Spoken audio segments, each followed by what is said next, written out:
বিচ্ছেদ কখনো দুজনের সম্মতিতে হয় না। একজন ছেড়ে যেতে চায় আর অন্যজনকে তা মেনে নিতে হয়। কোনো কিছুর শুরু দেখে খুশি হয়েও না, শেষটার জন্য অপেক্ষা করো, হয়তো শেষটা তোমাকে কাঁদিয়ে ছাড়বে। কেউ কাউকে ভুলে যেতে পারে না, প্রয়োজন শেষ হয়ে গেছে তাই আর যোগাযোগ রাখে না। কষ্টের কথা কি বলিব, কষ্ট কাকে বলে? কষ্ট হলো মনের আগুন, বুকের মধ্যে জ্বলে। আপনি যে আগুনে অন্যকে পুড়িয়ে সামনে এগোনোর স্বপ্ন দেখছেন, সেই আগুনের ধোঁয়াই একদিন আপনার সামনের এগোনোর পথকে অন্ধকারাচ্ছন্ন করে দেবে। এই পৃথিবীতে একজন পুরুষের জন্য দুইজন নারী কাঁদে, একজন তার গর্ভধারিণী, অন্যজন তার কন্যা, পারতপক্ষে দুজনই মা। গর্ভধারিণীর সান্ত্বনা থাকে তার হয়তো আরও সন্তান আছে, কিন্তু কন্যার কোনো সান্ত্বনা থাকে না, কারণ পৃথিবীতে বাবা নামক মানুষ একজনই থাকে। দিনের বেলা সূর্যটা খারাপ হলেও রাতের শেষটা কিন্তু সুন্দর হয়। তেমনি যারা ধোঁকা দিয়ে দিনের শুরুতে নিজেকে সুখী মনে করে, দিন শেষে তারাই কষ্টে কাটায়। কেউ আপনাকে একবার ঠকালে দ্বিতীয়বার তাকে সুযোগ দিতে নেই। প্রথমবার ঠকাটা আপনার সরলতার পরিচয়, দ্বিতীয়বার ঠকলে সেটা হবে আপনার বোকামির পরিচয়। লোকে কি বলল সেটা ভেবে জীবন চলে না, কারণ সময় পাল্টায়, মানুষ পাল্টায়, অনুভূতি পাল্টায়, মানুষের মানসিকতা পাল্টায়। যারা চিৎকার করে বলতে পারে আমি ভালো নেই, তারা অনেক ভালো থাকে। যারা নীরব আগুনে পুড়ে তাদের অস্তিত্ব বিলীন হয়ে যায়। কাছের মানুষগুলো জানে আঘাতগুলো কোথায় করলে ব্যথা বেশি পাওয়া যাবে। কিছু ছোট ছোট আঘাত হৃদয়ে এমন বড় জায়গা নিয়ে থাকে যে হাজার চেষ্টা করেও ভোলা যায় না। মুগ্ধতা কেটে গেলে বিচ্ছেদ ঘটতে সময় নেয় না। যতটা সম্ভব নিজেকে রহস্যময় রাখুন, যেন আপনাকে জানার আগ্রহটা প্রিয় মানুষটির সারা জীবন থাকে।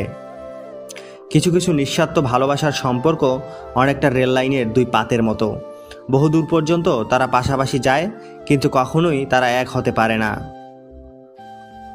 যে চলে যায় সে কখনো ফিরে আসে না, যদিও সে ফিরে আসে সে কখনো আপন হয় না, থাকে শুধু আপন সেজে। যখন মায়া কমে যায় তখন সম্পর্কের মধ্যেও দূরত্ব বেড়ে যায়। সমস্যাকে কখনো এড়িয়ে যেতে চাইবে না, বরং সমস্যা এলে তার মুখোমুখি দাঁড়াবে। বালির উপর হাঁটলে শব্দ হয় না, কিন্তু পেছনে পদচিহ্ন থেকে যায়। আমাদের জীবনটাও সেরকম হোক, আমরা এমনভাবে বাঁচব যেন কখনো ছিলামই না, কিন্তু পিছনে রেখে যাব আমাদের পদচিহ্ন, আমাদের কাজ, আমল এবং বন্ধন। কেউ হঠাৎ করে বদলে যায় না, তাকে বদলাতে বাধ্য করা হয়। আমরা এমন একটা জেনারেশনে আছি যেখানে সম্পর্কের মূল্যায়ন নেই, আবেগ অনুভূতির দাম নেই, বিশ্বাসের মর্যাদা নেই, কথা দিয়ে কথা রাখার কোনো প্রচেষ্টা নেই, সবই ঠুনকো। কষ্টের যেমন মাপকাঠি হয় না, তেমনি সুখেরও কোনো মাপকাঠি হয় না। চাইলেই কিছু না থাকলেও সুখী হওয়া যায়, শুধু বিশ্বাস থাকা লাগে আমি সুখী। এটা নয় যে আজ দুঃখ বেড়ে গেছে, কেবল সহ্য ক্ষমতা কমে গেছে, আর যে সহ্য করা শিখে গেছে সে ঠিকভাবে বাঁচা শিখে গেছে। গরিব ছেলেকে কখনো বিয়ে করবেন না, তবে যে টাকার দিক দিয়ে গরিব তাকে নয়, যে মনের দিক থেকে গরিব তাকে। মেয়েরা সব সহ্য করতে পারে, তবে যে তার মান অভিমানগুলো আলাদা করে বোঝে না, তার প্রতি তার ভালোবাসা থাকে না। মনে রাখবেন, একটা ছোট্ট ঘরেও ছেলে মেয়ে সুখী থাকে যদি তাদের মনটা একে অপরকে সম্মান করে।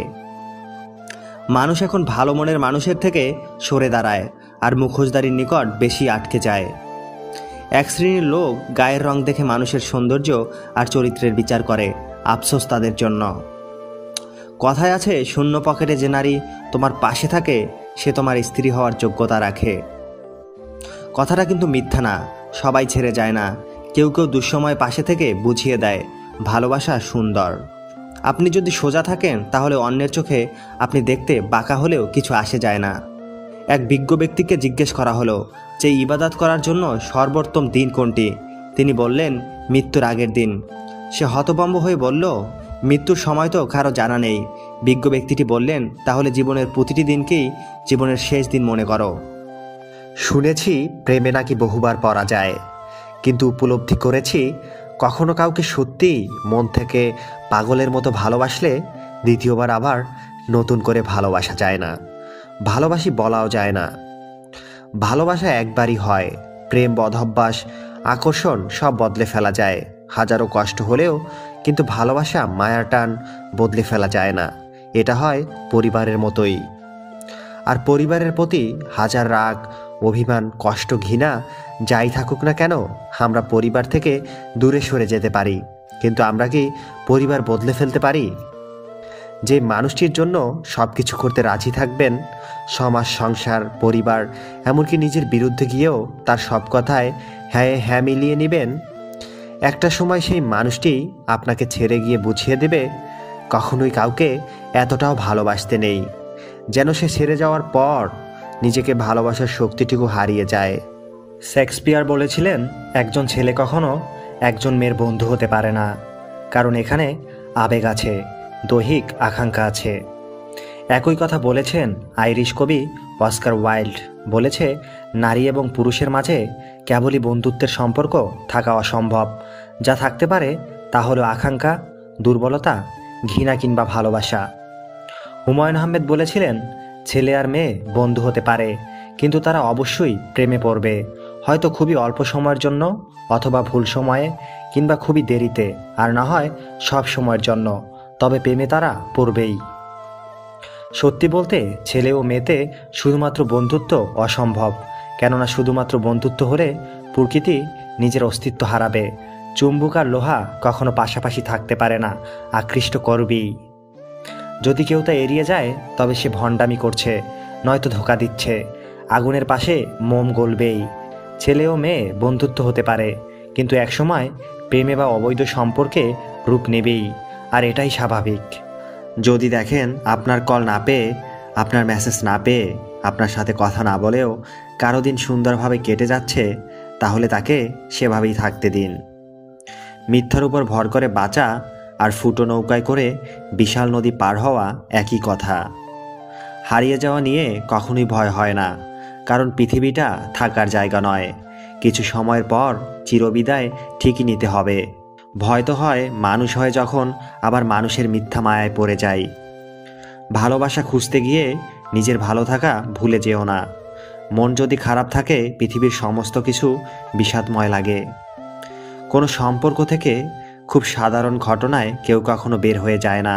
সম্পর্ক মানেই রাগ, ঝগড়া, মান অভিমান, তর্কাতর্কি, এসব স্বাভাবিক ঘটনা।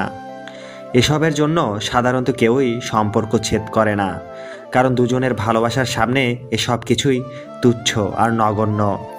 হয়তো একটু দেরিতে হবে, কিন্তু ঠিকই হবে। তুমি যা চাও তাই হবে। মনে রেখো, তোমার সময়টা খারাপ, তোমার জীবনটা নয়। দুঃখ এতটাই আপন হয়েছে যে সুখে সে গলায় জড়িয়ে ধরলেও দূর থেকে দুঃখ মুচকি হাসে আর বলে, শত্রুর সঙ্গে গলা মিলাচ্ছিস। পৃথিবীতে সবাই একা, কারণ অন্য মানুষগুলো শুধুই সাথে থাকার অভিনয় করে নিজেদের প্রয়োজনে।